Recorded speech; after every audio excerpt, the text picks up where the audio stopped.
Hi guys, in this video I'm planning to make a short summary of the features in LogisticsPipes so far. If you're only interested in the stuff I added in the 0.1.1 release, you can skip further to the end because I intend to start at the beginning. Although I plan to go through it quite fast. And as you can see, there's a lot of stuff to cover, so I better get started. LogisticsPipes, if you're never heard of it, it's a system to configure routing for your items, and you configure them by right-clicking the interface like so with the wrench. And as you can see, I have these guys unconfigured, and in these guys I have sand in this one and dirt in this one, as represented by the blocks behind them. And logistics pipes differ from diamond pipes in a very specific way. It's where you, in a diamond pipe, would have to have the items configured in each of the junctions. In logistics pipes, you can configure it only, or you only need to configure it at the very end, and it will be communicated automatically, so the pipes kind of talk to each other to determine where to send the items. So in this case I will sort some dirt and some sand into these different pipes over there. And let's just see if they pop up. There we go. Nice little item fountain. That's the original and basic features of logistics pipes.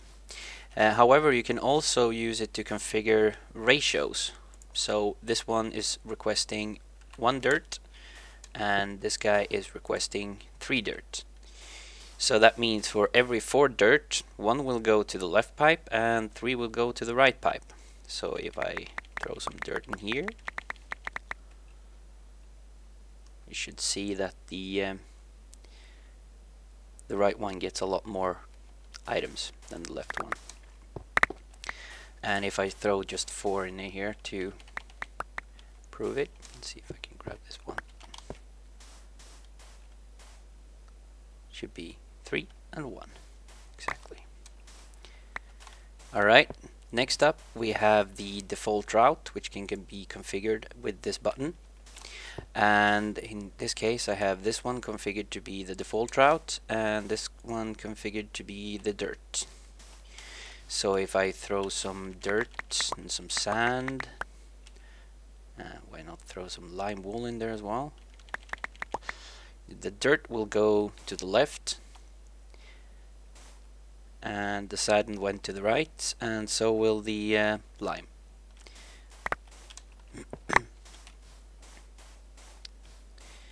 In this part I'm gonna show you the crafting pipes, no, sorry, the provider pipes and the requester pipes. And this is a provider pipe and you hook it up to a chest, and this is a requester pipe and no configuration needed for any of these.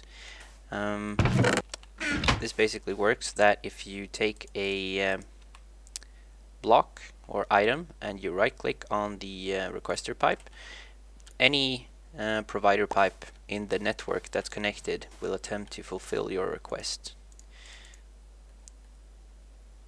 And it will request the same amount as you have equipped. So if I have 10 items and click it, it will send me 10 items. Like so. And then we have the crafting pipe, which is this guy. And you configure it like so. But let's show you the crafting table first. Your basic setup: some wooden sticks or wooden planks turned into 4 wooden sticks, and you duplicate this by telling the crafting pipe that for whatever it's connected to, if I get 2 wooden planks, I get 4 sticks. And this one you configure manually. Don't worry about this part yet, I'll get to it in a bit. So you say 2 woods and I get 4 sticks. So if I request, before that I'm going to show you this one. I have a configured default route here which will send any excess to the chest, because if I request only 1 stick, 2 wood will go there, and I will get 1 stick coming out this way, and I will also get the remaining 3 here. So if I request 2 sticks and then 2 sticks again, I should get 4 sticks, and then I should have 6, which I have.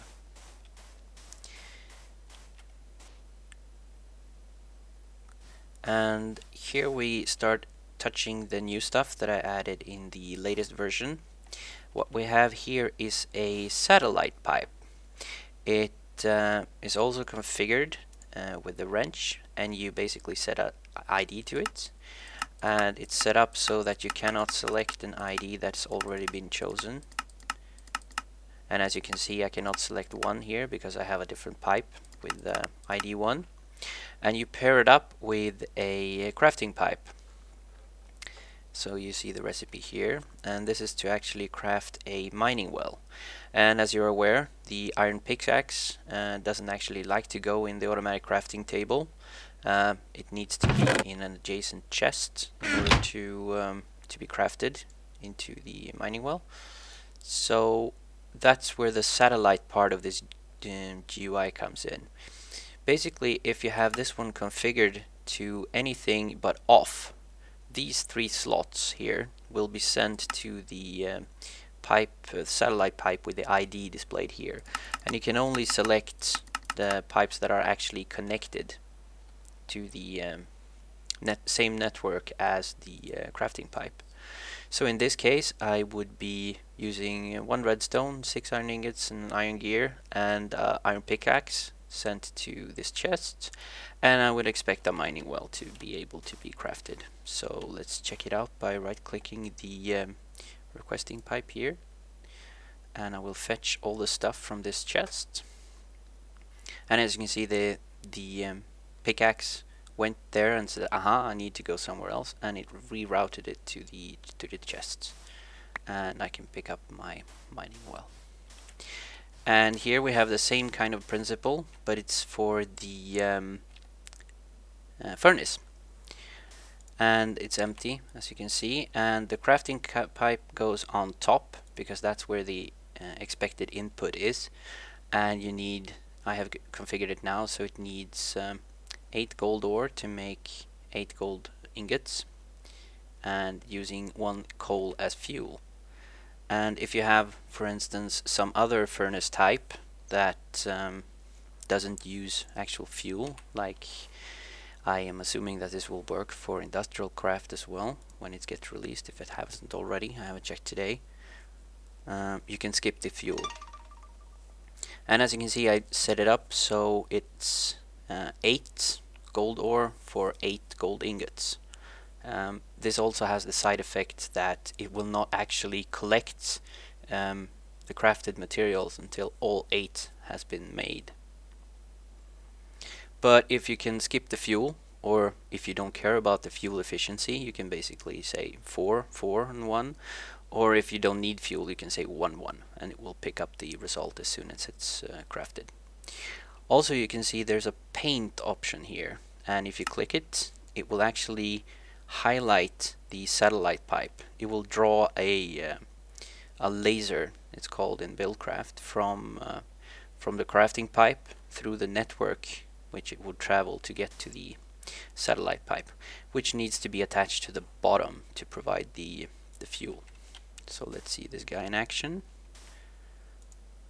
It's requesting 8 ore and 1 coal, and the coal went up and decided, okay, I need to go somewhere else, and went down and started making.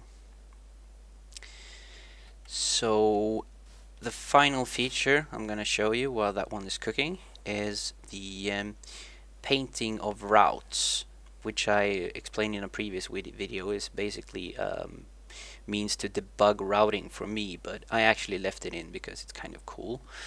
All you need to do is you right click any kind of logistics pipe, and it will paint the route from the pipe you're clicking on to any other known pipe. So for instance, you can see that if items go from this pipe over to this pipe, it will go this way, and to this pipe it will take that way, which means that it will not use this particular connection, and it will not use this. So you can actually see the path that it would take, and you can, you know, right click it here as well, and you'll see that these guys are not used and these guys is not used. So let's see how this one is going. Yeah, it should be collected soon. There we go, 1 ingot as requested, and it should put the remaining 7 in the chest. Same principle as before. I have the default route yes. And if you have a dedicated chest to store said items, it would of course work.